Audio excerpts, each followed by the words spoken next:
সংসদের বাইরে কেন্দ্রীয় বাজেট নিয়ে বক্তব্য রাখলেন সর্বভারতীয় তৃণমূল কংগ্রেসের সাধারণ সম্পাদক অভিষেক বন্দ্যোপাধ্যায়।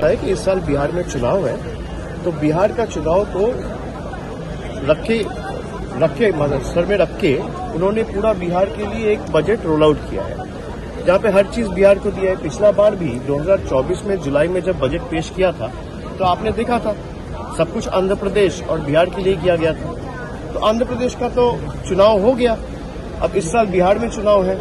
आंध्र प्रदेश में 4 साल कोई चुनाव है नहीं, सब कुछ बिहार के लिए किया गया। और जहां तक बंगाल का सवाल है, पिछले 10 सालों में जब से ये सरकार सत्ते में आई है, जब से बीजेपी सदन चला रहे, जब से सरकार बनाई है 2014 साल से आज तक कुछ नहीं मिला बंगाल को, और आज भी इस बजट में बंगाल के लिए कुछ नहीं। ये दुखद है अनफर्चुनेट। যখন 18টা সাংসদ জিতিয়ে পাঠিয়েছিল তখনও বাংলাকে কিছু দেয়নি। আজও বিজেপির 12টা সাংসদ রয়েছে, বাংলাকে কিচ্ছু দেওয়া হয়নি। এবং এই যে 12 জন সাংসদ রয়েছে কেউ কোনোদিন প্রতিবাদও করবে না। বাংলা দীর্ঘদিন ধরে বঞ্চিত, আজও বঞ্চিত, বাংলার জন্য কিচ্ছু নেই। 2025 সালে এই বছর নভেম্বর মাসে যেহেতু বিহারে নির্বাচন আছে, বিহারের জন্যই সবকিছু করা হয়েছে।